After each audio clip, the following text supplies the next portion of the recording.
Assalamualaikum warahmatullahi wabarakatuh. Gimana kabarnya anak-anak? Masih sehat ya? Alhamdulillah.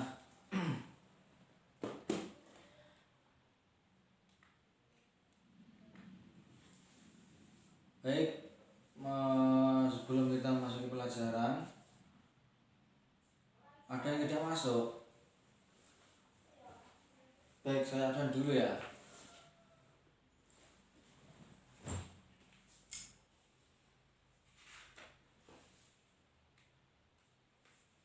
Hari ini tanggal berapa?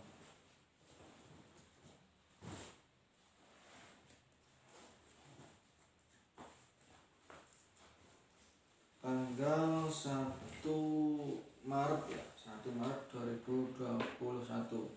Baik.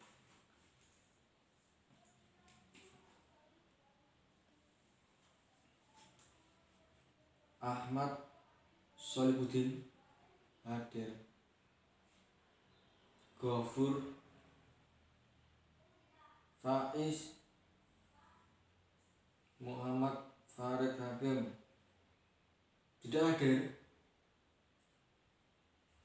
Oh, ada mantan mbaknya ya biasanya, mbaknya. Ya semoga kakaknya Farid ini sakinah mawaddah warahmah ya acaranya pernikahan. Baik, jadi Farid tidak masuk ya, silahkan. Nah, langsung saja. Sebelum masuki pelajaran, marilah kita berdoa dahulu. Silakan setelah tahiyat ketua kelas dipimpin, monggo.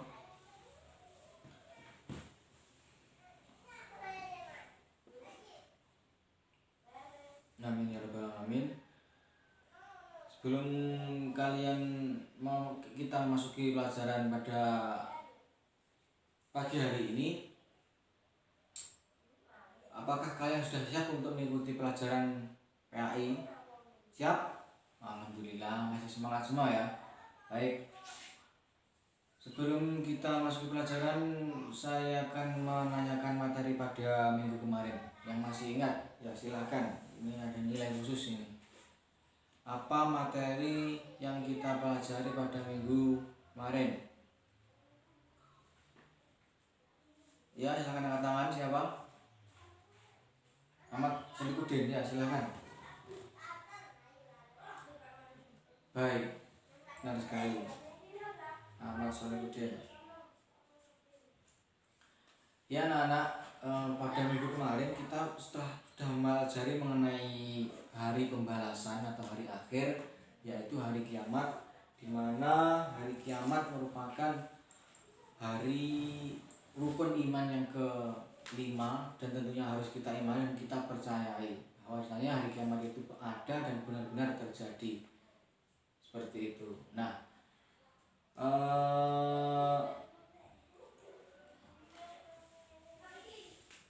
pada pertemuan kali ini berbicara mengenai rukun iman, kita pagi ini akan membahas mengenai rukun iman yang ke-6.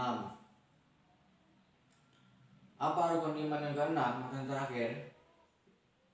Yaitu beriman kepada qada dan qadar, seperti itu. Nah, saya akan memberikan pertanyaan kepada kalian. Mungkin tadi malam sudah belajar apa itu qada dan qadar. Ini kelas 12 pastinya sudah tahu apa itu qada, apa itu qadar. Ya, silakan Gopur.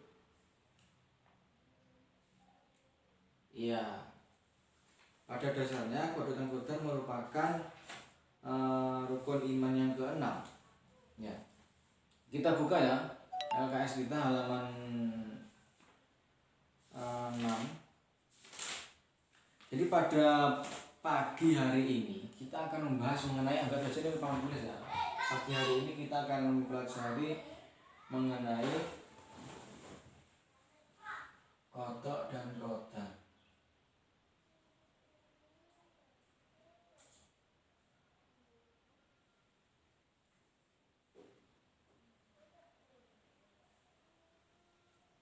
Nah, baik, kita pagi hari ini akan mempelajari mengenai kodok dan qadar. Yang pertama mengenai pengertian.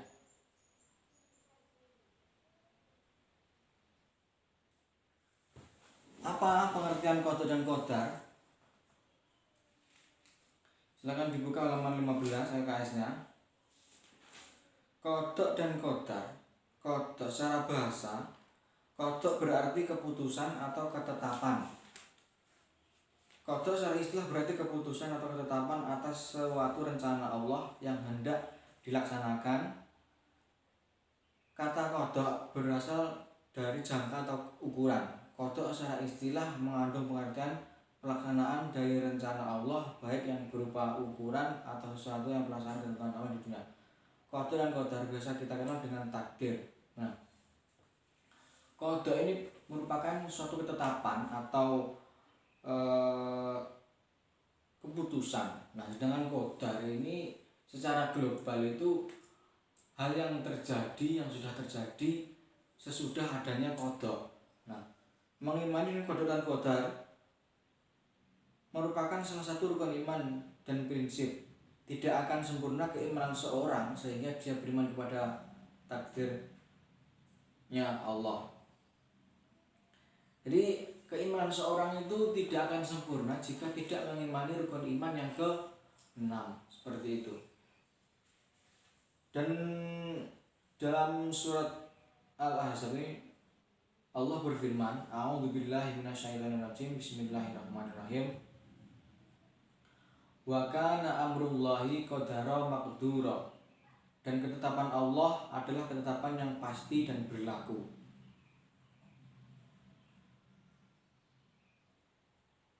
Nah, dan juga ada dalilnya dalam surat Al-Balad ayat 90 yang berbunyi, A'udzubillahi minasyaitonirrajim, Bismillahirrahmanirrahim. Wa hadainahun najdain. Dan kami telah menunjukkan kepadanya dua jalan. Nah, itu mengenai pengertian kodok dan qadar. Pada intinya kodok yaitu keputusan atau ketetapan atas sesuatu rencana Allah yang hendak dilaksanakan. Nah, qadar adalah pelaksanaan dari rencana Allah, baik yang berupa ukuran atau sesuatu pelaksanaan ketentuan Allah di dunia. Dan biasanya kodok qadar ini kita disebut dengan takdir, seperti itu. Itu mengenai pengertian. Selanjutnya kita mengenai macam-macam takdir.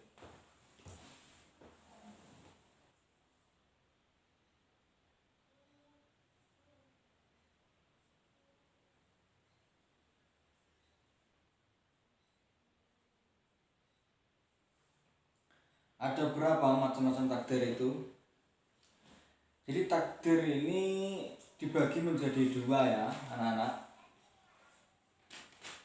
Takdir dibagi menjadi dua, ada takdir mu'allaq dan juga takdir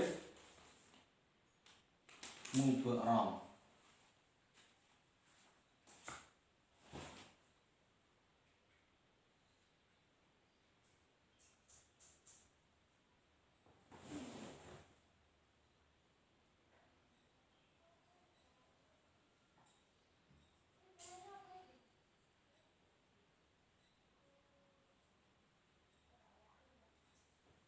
Jadi takdir ini dibagi menjadi dua, ada takdir mu'allaq dan juga takdir mubram.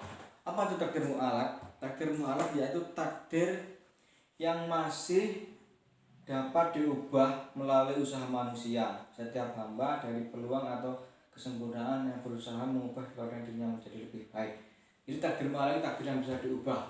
Allah berfirman dalam surat Al-A'raf ayat 13. Innallaha la yughayyiru ma biqaumin hatta yughayyir ma bi anfusihim wa idza aradallahu biqaumin su'a fala maradda lahu wa ma lahu min dunihi min wal. Artinya sungguhnya Allah tidak akan merubah keadaan suatu kaum sehingga mereka mau mengubahnya keadaannya yang pada diri mereka. Ini dari ini sering sekali disebutkan dalam sebuah dimanapun forum dimanapun, Allah tidak akan mengubah suatu kaum ketika kaum itu tidak ingin mengubahnya sendiri. Itu sama saja dengan negaranya. Ketika keterpurukan sebuah negara tidak ada perubahan dari sebuah negara tersebut, maka ia tidak akan berubah. Jadi Allah itu akan mengubah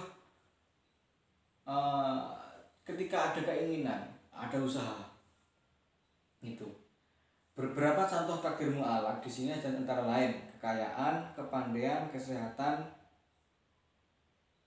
Nah, itu beberapa takdir yang bisa diubah. Yang kedua mengenai takdir mubaram.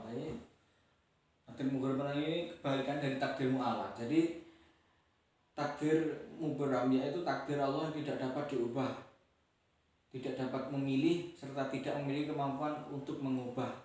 Takdir mubaram ini terdapat pada sunatullah yang ada di alam raya. Salah satunya contoh yaitu kelahiran, kematian. Nah, itu merupakan takdir mubaram yang tidak bisa diubah. Gimana ya? Simpel aja nih sebenarnya. Misalkan kita lahir dengan kulit hitam atau kita lahir di Cina dengan kulit sipit atau kita di Papua, nah itu tidak bisa diubah. Mungkin ada pertanyaan sampai sini? Tidak ada.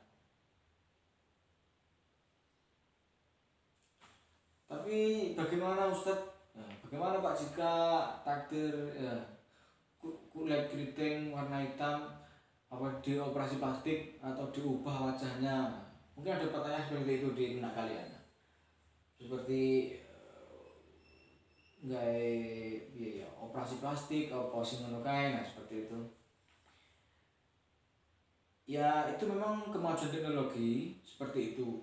Namun kita di dalam ajaran Islam tentu memiliki aturan-aturan dan memiliki syariat-syariat yang sudah ditetapkan di dalam Al-Quran dan hadis.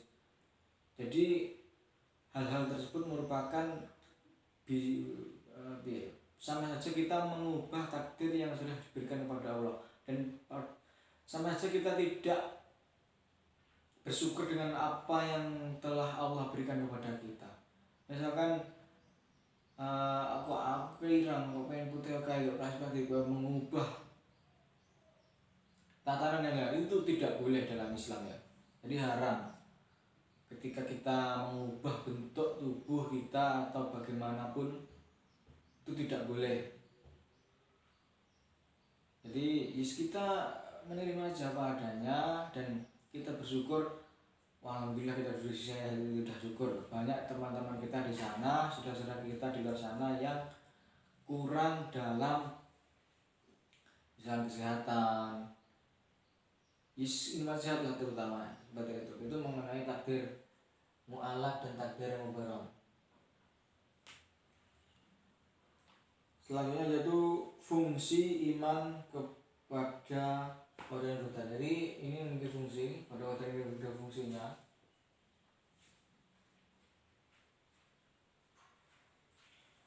Fungsi qada dan qadar.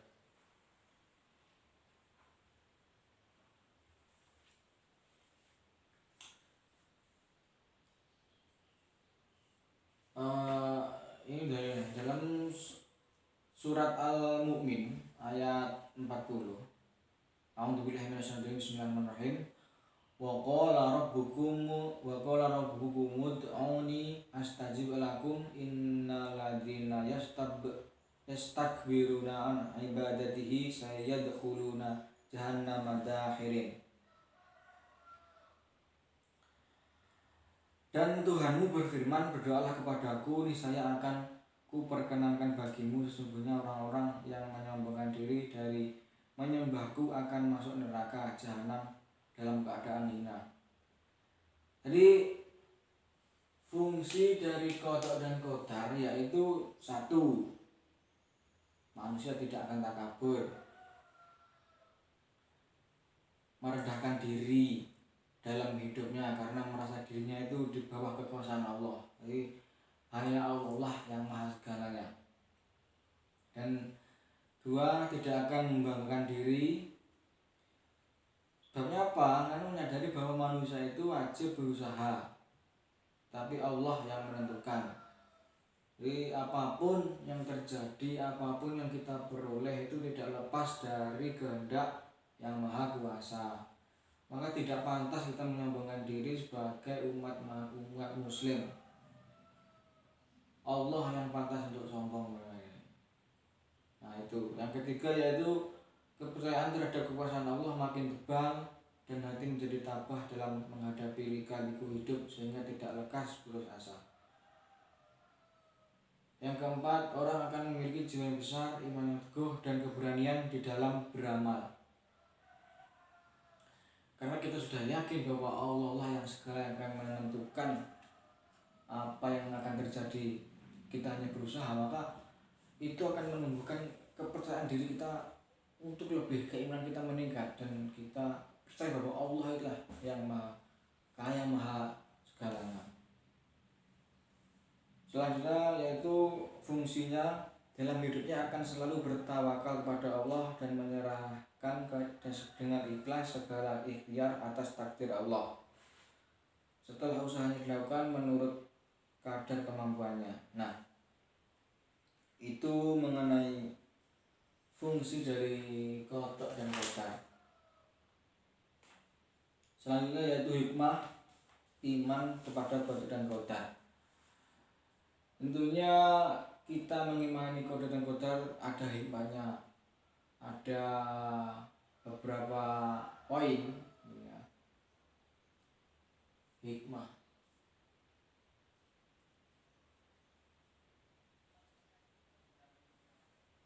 ini nanti silahkan ditulis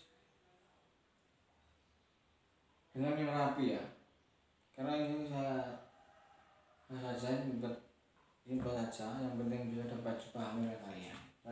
Saya tidak terlalu bagus untuk menulis, jadi jangan. Yaitu hikmah iman pada qadha dan qadar. Hikmah kepada iman qadha dan qadar yaitu satu, meningkatkan iman dan takwa kepada Allah, menumbuhkan jiwa berani, tidak sombong, menumbuhkan sikap yang ulet, kerja keras, memberikan keseimbangan jiwa, menumbuhkan sikap husnudzon, menumbuhkan jiwa yang optimis. Jadi banyak sekali hikmah-hikmah yang dapat kita peroleh ketika kita sudah mengimani qadha dan qadar. Jadi apapun yang akan terjadi, berarti apapun yang akan terjadi, apapun yang kita lakukan, tentunya kita percaya pada Allah. Apa yang terjadi, kita ikhtiar saja, kita berdoa saja yang terbaik. Apapun itu kita tetap iman kepada Allah, percaya pada Allah, itu saja. Jadi itu tadi materi mengenai pagi hari ini. Mungkin salah satu dari kalian mau menyimpulkan setidaknya bukan menyimpulkan atau menggarisbawahi dari apa yang telah kita bahas pada pagi hari ini mengenai qadha dan qadar, pengertian macam-macam, fungsi, hikmah dan lain-lain. Itu silakan salah satu sebelum kita tutup pada pembelajaran kali ini. Silakan Dimas.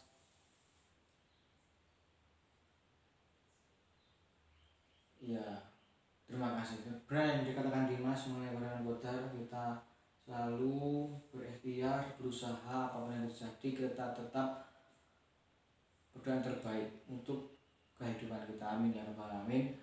Baik anak-anakku sekalian, mungkin itu saja yang dapat Bapak sampaikan. Semoga hari-hari kalian tetap baik, jaga kesehatan karena kita masih pandemi. Untuk itu jangan lupa 3M, menjaga jarak, mencuci tangan dan selalu memakai masker. Nah, itu. Semoga pandemi cepat berlalu, dan dari saya itu saja. Wassalamualaikum warahmatullahi wabarakatuh.